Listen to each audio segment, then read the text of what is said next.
What we are going to focus today is steady state error analysis in control systems, and we initially going to focus on a specific type of systems with feedback transfer function h of s to be equal to 1.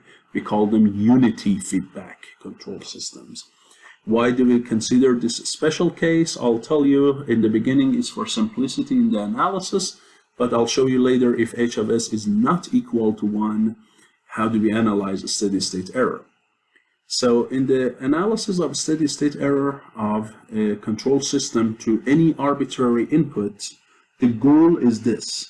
We want to know if I give you a transfer function like g, and where g is not actually the closed loop transfer function, it is in this case, it's the feedforward transfer function, and since h is equal to 1, it's the same as open loop also transfer function. If I give you that, and it has the form of this rational function here, and I give you any arbitrary input, are you going to see a steady state error or not? And if you see, how much would that be? Is that going to be constant? Is that going to grow unbounded? Or ultimately, is the output going to be able to catch up with the input or not? And here input is the same as desired output, of course. So that's the goal for any arbitrary input. Can we find some formulas for a steady state error? So before I start, I want to refresh your mind about some terminologies that we had in the past, and then come back and define this new thing here called type of the system. So if I have the input to the control system's R of S, it goes to a comparing block. And here I had this feedback transfer function H, and I have the feedforward transfer function G. And then I take a feedback here, send it back, and this is my output Y. Okay? So, and if you remember this difference between input and output, I call it the error signal. So some terminologies that we had from the past, if you remember, were we called G, which takes the error in and sends out output, we call it the feedforward transfer function. Then we call the product of G and H, we call this the open loop transfer function. And then we called the output over input 1 plus 1 G over 1 plus GH. We call this guy the closed loop transfer function. So these were 3 different types of transfer functions we defined. The other terminology we had was order of the system. An order for a system was what? The highest power, right? So the order was the highest power of S in the denominator of the transfer function, right?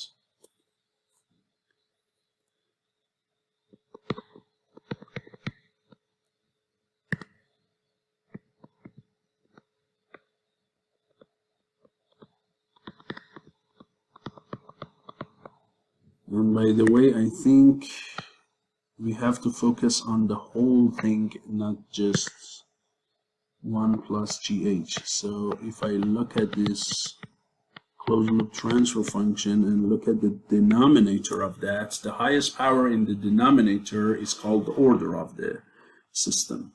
Now we are going to see a new terminology. So here, first of all, we assume H is equal to 1. When H is equal to 1, you clearly can see that these two guys are going to be the same, right? Because GH and G are the same. So the feedforward and the open loop transfer functions are the same, so we can look at either one. So if we assume that this open loop transfer function or feedforward transfer function G is such a thing like this, okay, where you have a gain K and the product of a bunch of linear terms in the numerator, and in the denominator you have s to the n times a bunch of linear terms again, then we call this power n, we call that the type of the system. So what is type? Type is the number of poles of G at s equal 0. Okay, so let me write it for you here.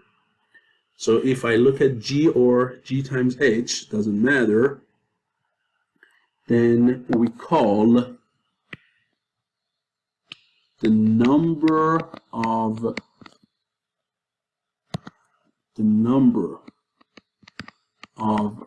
poles at s equal 0, we call that what?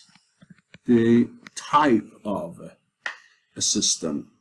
And why is this important? We're going to see this is the main factor when we come to determine the steady state error of a system to any arbitrary input. We'll see that really matters.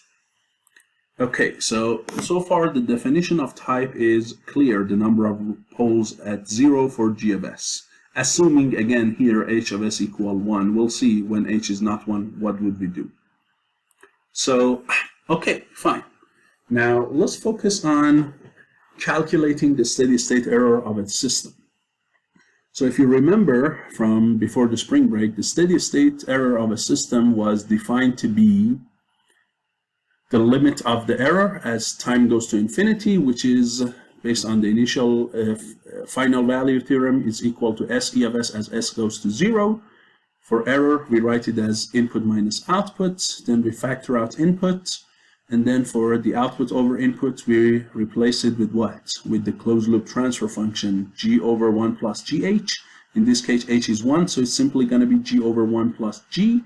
If we simplify this guy here, the result is going to be, take common denominator, the result is going to be 1 over 1 plus g.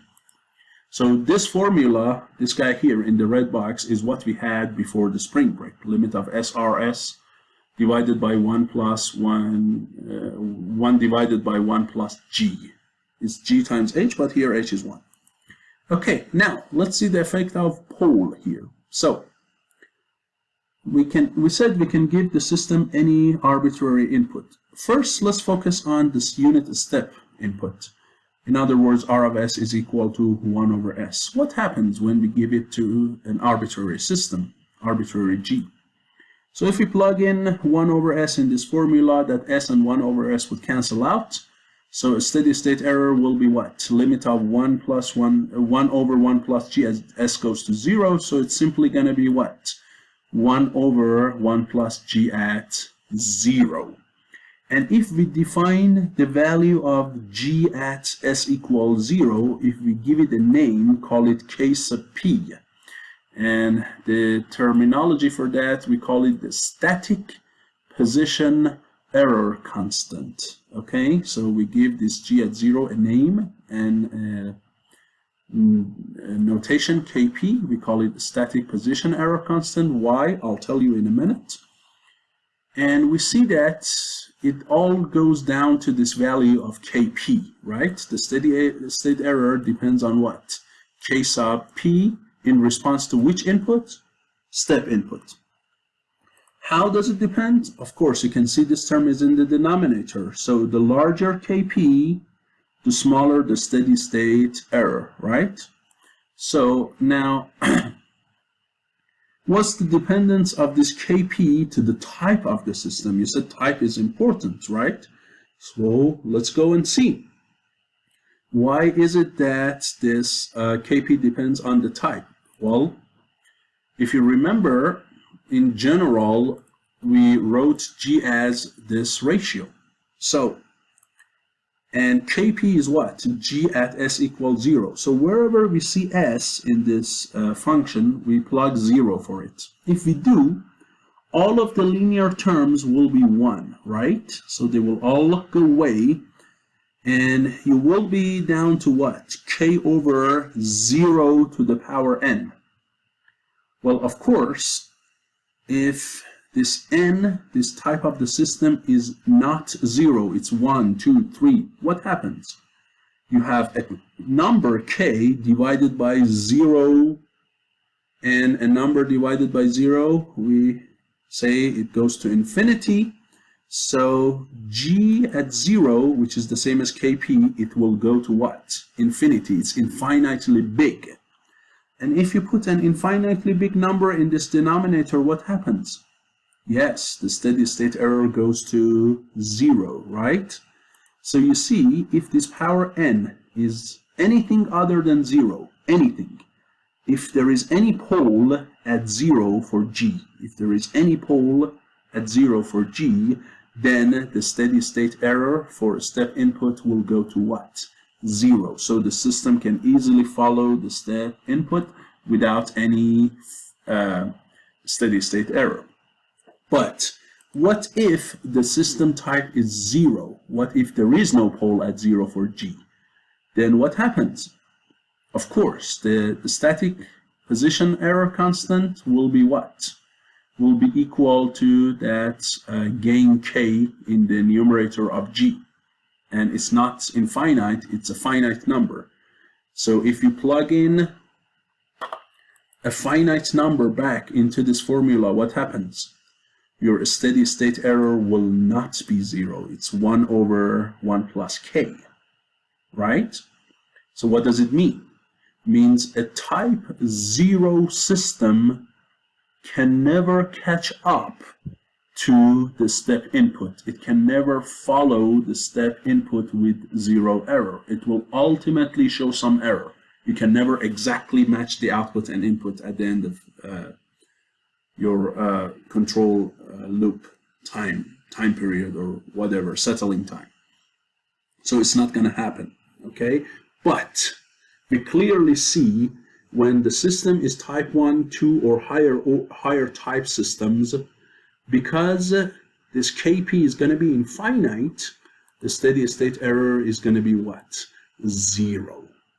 So in plain English, what type of systems can follow a step input? What type of systems can follow a step input? What types? The systems that are type 1 or higher. Those systems will show 0 steady state error. But if your system is type 0, then you will always have what?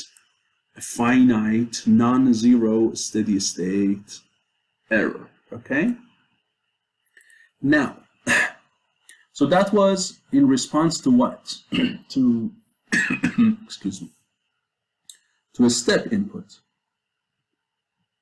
What if we make the input a little harder to follow? Instead of a constant step, we make it a ramp.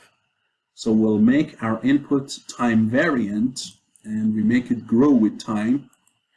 Well, the Laplace of a step is 1 over s squared, as we know. So if we plug in 1 over s squared in this general formula here, right? Now, since r is 1 over s squared, that will not be cancelled with s, right? So you see, there is s and there is 1 over s squared, so a 1 over s would remain. And so, when you simplify, the steady state error will be what? The limit of s times what? G of s as s goes to 0. Correct? So, let me just double check here.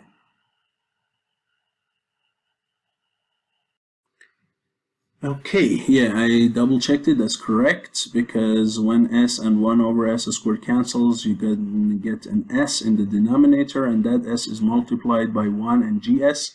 So you're going to get s plus sgs, but as s goes to 0, that s terms would vanish, so you only get sgs in the denominator. And so the steady state error of any arbitrary system to a unit ramp input in general is limit of 1 over s SGS as S goes to 0. Now, if I call this denominator limit, SGS as S goes to 0, if I call it static velocity error constant KV, then I can say that the steady state error is 1 over KV. And of course, the bigger the KV, the smaller the steady state error is, right? So now, how does this KV depend on the type of the system? Well, if you go back and look at the way that we wrote G of S and the type of the system, if the type of the system is 0, so no root as S equals 0 in the denominator, what happens? It's the limit of KV is limit of SGS, so it's limit of S times all of this guy as S goes to 0. Of course, clearly when you plug in 0, you're going to see that this constant KV is going to go to 0. And so what happens to the steady state error? When KV is 0 means the steady state error is going to go infinite. So what does it mean?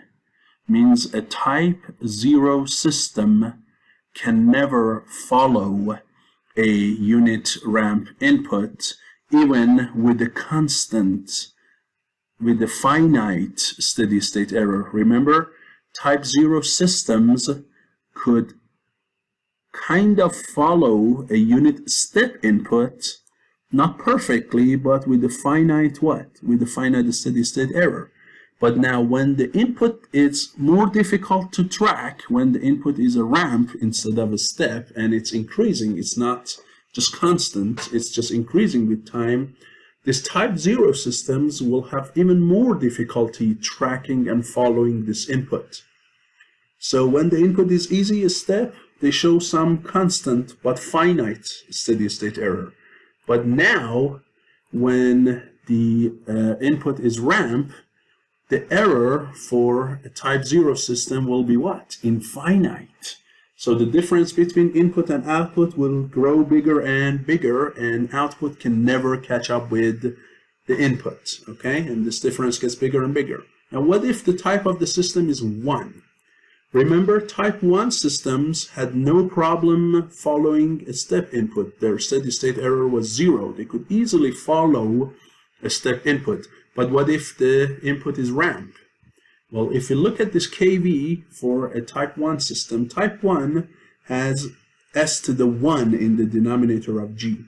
So limit of SGS, this S in numerator and denominator would cancel, and so that constant K in the numerator will be the same as what? KV. So KV in this case is not infinite or 0 or anything, it's just a fixed number like K. And of course, if we plug in K here, what happens? Your steady state error will be what? Will be non-zero. So what does it mean? A type 1 system can still kind of follow a ramp function, but it will never exactly catch up with the ramp. It will always show a what? A constant steady state error. And when I go through this lecture, I'll show you examples in MATLAB. Okay, so that was for what? For a type 1 system, right? Now, what if the system is type 2 or higher? Then you always have what? S to the 2, S to the 3, S4, and so on in the denominator. And when you calculate KV, limit of SGS, this S in the numerator would cancel out with one of the powers of S in denominator, but you will be left with more powers of S in denominator, and when S goes to 0, what happens to KV? It is going to be infinite. And when KV is infinite, what does it mean for steady state error? It is 0. So what does it mean? Systems of type 2 or higher can easily follow a what? A unit ramp function with 0 steady state error. And you kind of can predict, right? When the type of the system is higher, it has no difficulty following more difficult inputs, basically, right? So and by difficult input, I mean the ones that change sharply versus time. Step is the easiest input to follow because it does not change versus time. Ramp changes linearly with time, so it's a little harder to follow. And you can predict if I give them unit acceleration, which is even changing faster versus time, what systems would show problems first. Of course, type 0. Type 0 even had difficulty following a what? Following a step input in the first place. Type 1 system was okay with step, but now when it comes to ramp, what happens to type 1 system? It is a non-zero but finite error. And you can predict what happens if I provide a unit acceleration or parabolic inputs, right? Where R of S is 1 over S cubed. In this case, steady state error is, again, if you use the general formula and then cancel this S with that S squared and take S to 0, it is going to be the limit of 1 over S squared GS as S goes to 0. And again, we give this limit of S squared GS, S goes to 0, we give it a name. We call it static acceleration error constant. So the steady state error is 1 over Ka. Of course, the bigger the Ka, the smaller the steady state error. And you can expect that for a type 0 system or even a type 1 system, what happens? When you calculate Ka, it's S squared GS. And GS either has no S in the denominator, type 0, or it has only one S in the denominator, it's type 1. And you have S squared here times GS, right? So when you take S to 0, what happens? Your Ka will be 0. And when Ka is 0, what happens? When Ka is 0, it means your steady state error will go infinite. So system type 0 and 1 can never ever catch up with an acceleration input. Their error will grow unbounded. What if the system is type 2? Of course, you expect that if it's type 2, that S squared and this S squared would cancel. Your Ka will be a finite number, and therefore you will have a finite non-zero error, right? But if the system is higher order, means type 3 or higher, of course your Ka will go infinite, and so your steady state error will be 0. So if I put everything in this nice table for you, that tells you basically a conclusion of this lecture, which is basically, if your system is type 0, in response to step, it will show a non-zero but finite steady state error. But in response to ramp and acceleration, it can never catch up with them, and the error will grow unbounded over time.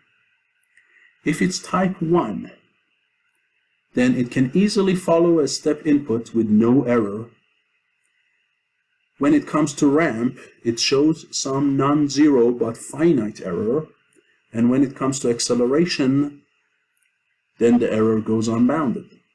When it's type 2, what happens? It easily can follow a step and ramp with no error, but when you give it acceleration, then it shows a non-zero finite error.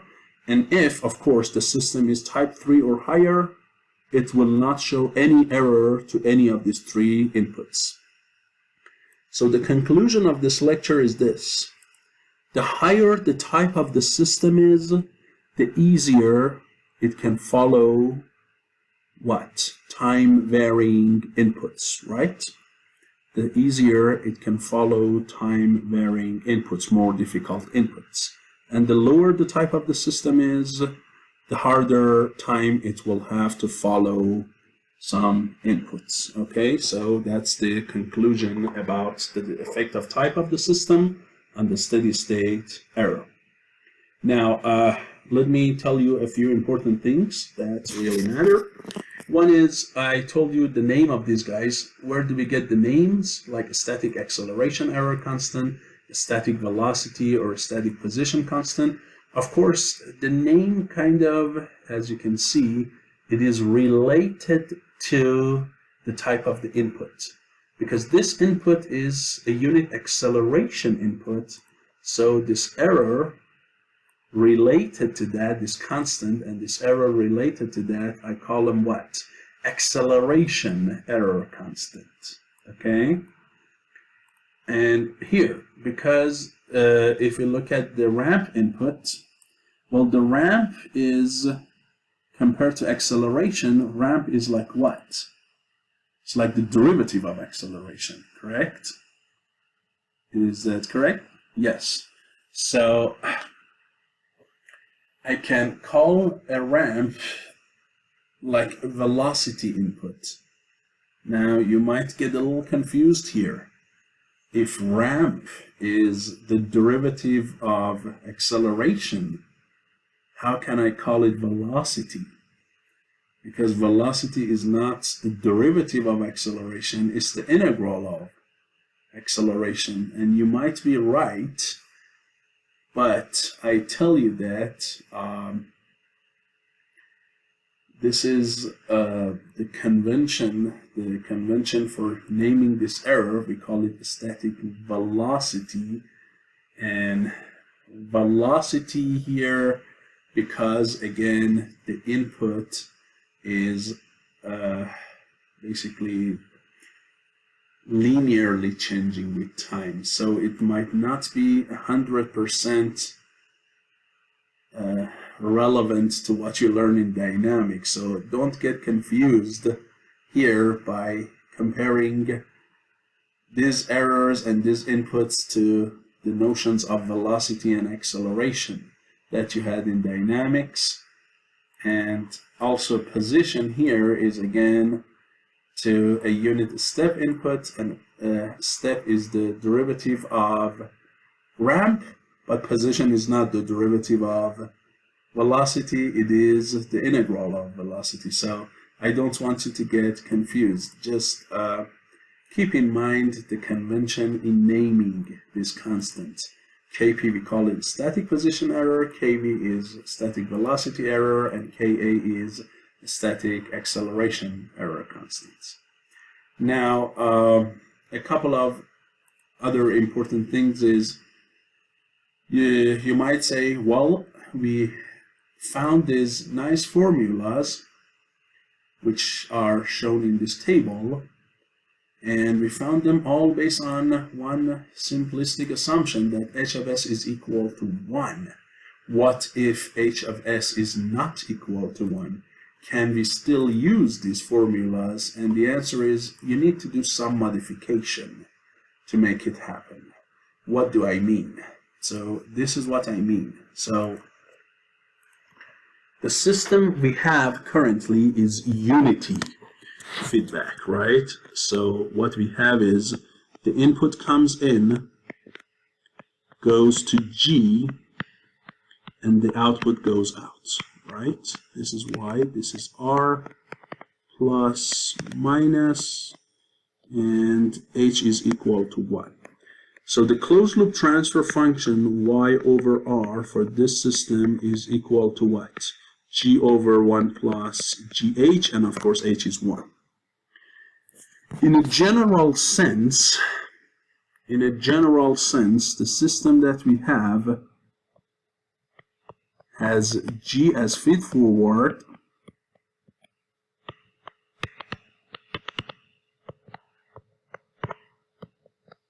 and H, which is not equal to 1, as feedback. And you might say, okay, in this case, Y over R is what? G over 1 plus GH. These are not the same. And how can we then go back and use the formulas that we derived for the system on the left? How can we extend it and generalize it to the system on the right? Well, let's go back and take a look here. So if we look, what was the error that we found in general? The formula that we have in general for error for the unity feedback was what? It was the limit of S, R of S, divided by 1 plus G of S, right? Assuming H is equal to 1. Now, what if H is not equal to 1? What if h is not equal to 1? What happens? So let's go back here and I'll show you. So for the system on the right, again, we learned that the steady state error is the limit of s r of s times 1 over 1 plus g of s as s goes to 0, right? You can see it here again in the lecture. What about the system on the right side? What about that guy over there? How do we calculate that? So here, what is the steady state error? It's the limit of SR of S as S goes to 0 times what?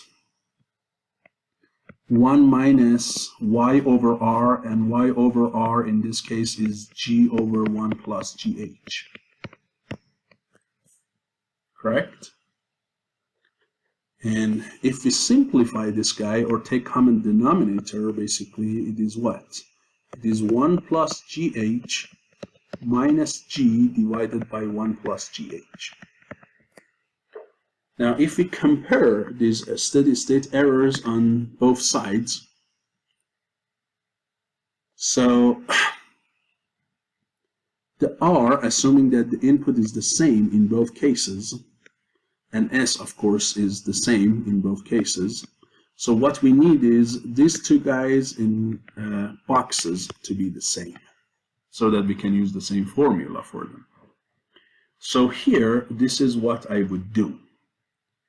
If you don't mind, I would call this transfer function here for the left-hand side system, I call it g prime. So this is going to be 1 over 1 plus g prime. But the one on the right, I just call it g. So now, how can I make sure that these two guys, these two, are equal to each other? In other words, what relation should exist between g prime, g, and h for these two terms in the box to be the same? So we can use the same formulas, and I'll show you that. So we say that 1 over 1 plus g prime should be the same as 1 plus gh minus g divided by 1 plus gh, right? That's what we need. And here, I'm going to take reciprocal of both sides.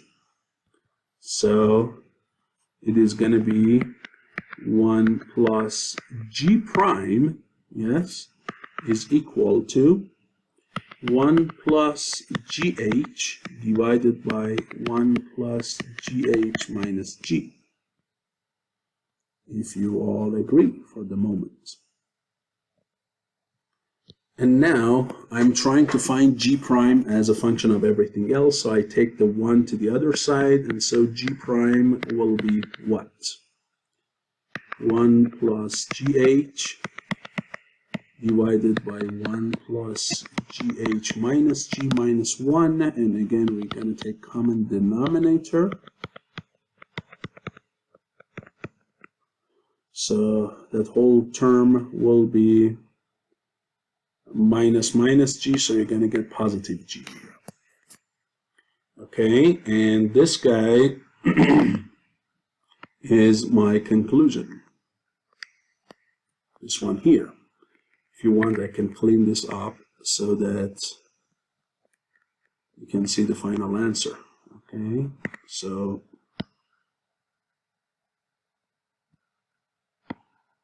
I'll bring it here for you, and I'll clean this up, make it nicer. So this formula in the box is the relation. What does it mean? It means if h of s is not equal to 1, if h of s is an arbitrary h, then in all of those formulas that you learned in the past, in this few slides, let's say the definition of Kp. What was the definition of Kp? It was the limit of g of s as s goes to 0, g at 0, right? But this time, instead of g at 0, I say what? It is g prime at 0. So for these systems, let me write it somewhere for you. So if h is not equal to 1 h of s, then we're going to use g prime in all of these formulas. And what is g prime? It's g over 1 plus gh minus g. For example, kp is going to be what? G prime at s equal 0, which is the same as what? G at 0 divided by 1 plus g at 0, h at 0, minus g at 0. Yes? So in the past, it was simply what? G at 0. But when h is not equal to 1, kp is what? Kp is a little bit different. Yes? So that's your kp that you can see here, right? That is your kp when h is not equal to 1. Or, for example, what was kv? If you remember, kv was what? Was the limit of s times gs as s goes to 0, but this time it's going to be what? S times g prime of s as s goes to 0, so it is going to be basically what? The limit of s gs divided by 1 plus gh minus g as s goes to 0. That is the definition of kv, and similarly ka, this is going to be s squared. So that is how you generalize those formulas. Use this important relation g prime equal g over 1 plus gh minus g. Okay, so I hope I answered that question that I assume some of you might ask. And now, before we go very fast, let me show you the MATLAB examples for a couple of these steady state errors. So let me show you those, and then we'll try to go. So here I'm going to show you in response to, let's say, what? Let's say step function. What is going to be the error, the steady state error of a type 0 system, type 1 system, and type 2 system? So I'm trying to simulate the first column of this table for you, okay? So I provide you example of a type 0 system, type 1 system, type 2 system, give it an input of a step, and look at the relation between input and output, and we'll look at the error, see if it's constant, if it's 0, if it's infinite, or what, okay? And we have to pay attention that when we say type, again, we are only look at what? G, not the closed loop transfer function, which is C over R. But in MATLAB, when we use the command step, what do we need to pass as the system? If you remember in MATLAB, when you say system is transfer function of a numerator and a denominator polynomial, what are those polynomials? Are they only for g, or they are for g over 1 plus gh? Yes, they are for the closed loop transfer function. So I'm not going to just plug in the numerator and denominator of g here. It's not going to work out. It's 1 over 1 plus gh. So let's first create g, and I call it g0 if you don't mind, which means a type 0 system. And for a type 0 system, we have to make sure there is no pole at s equals 0. So let's just come up with something very simple. So I would say maybe a linear term in numerator, like 2 and 1. And then in the denominator, I have no zero, so I just assume that two linear terms multiply together, like s at -1 and s at -2. So s plus 1 times s plus 2, which is s squared plus 3s plus 2. Okay, so that is my type 0 system. No root of denominator at is equal 0. The type is 0. Now the transfer function is going to be 1 divided by what? 1 plus g0. Oh.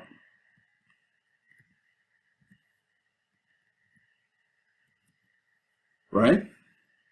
And again, you can see it here, that for this system, the closed loop transfer function is what? I'm sorry, not 1. G over 1 plus g, this guy here. This one, this one. So here, I say it is equal to g naught divided by 1 plus g naught, this guy here. Right? Now, is that correct? Well, I don't think so, because okay, yeah, as you know, this is clearly wrong, because when g is of order 2, the closed loop transfer function can never be of order 4. And that is the reason to never just do arithmetic with the system transfer functions like this, okay? We cannot simply type in g naught over 1 plus g naught and assuming that it will return to us the correct closed loop transfer function. That's not how we should do it. If you remember, we had 3 commands in MATLAB for transfer functions. They were series, parallel, and feedback. So what we really need to say is system 0 is what? Feedback of feedforward, which is g naught, and then feedback, which is h equal 1, right? This is a unity thing. And if you do that, now you see that's correct. The order of the closed loop is, of course, 2. Okay, so now we have a type 0 system, and we got the closed loop transfer function.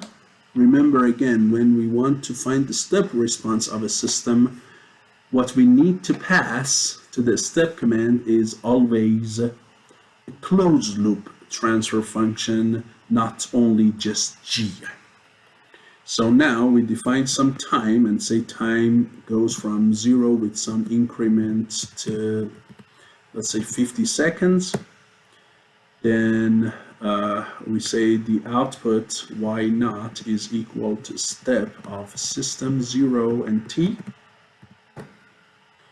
And we define input also, the step input, to be ones of length of y naught and 1. Okay, so what does it mean? It means all of the input values are 1, of course, because it's a step input, unit step, and the size of it is the same as y naught. So if I click on that, you clearly can see on the left hand side in the workspace that u and y naught are the same thing. Then I define error to be what? U minus y naught, the difference between input and output, and then say plot for me t versus error. And look at the error. If you look at this guy, clearly see as time passes, it will settle at this number, which is 0.6667, 2/3 basically. So because the system is type 0 and the input is unit step, the error will ultimately settle at a non-zero yet finite value. Now you might wonder, what happens if we change the system type from type 0 to type 1? Well, let's do that. So maybe I do not close this. Just let me insert X label to be time, and then insert a Y label to be error, right? And then I go back here, and now I would change my system into a type 1 system. So I add one pole at 0 to G.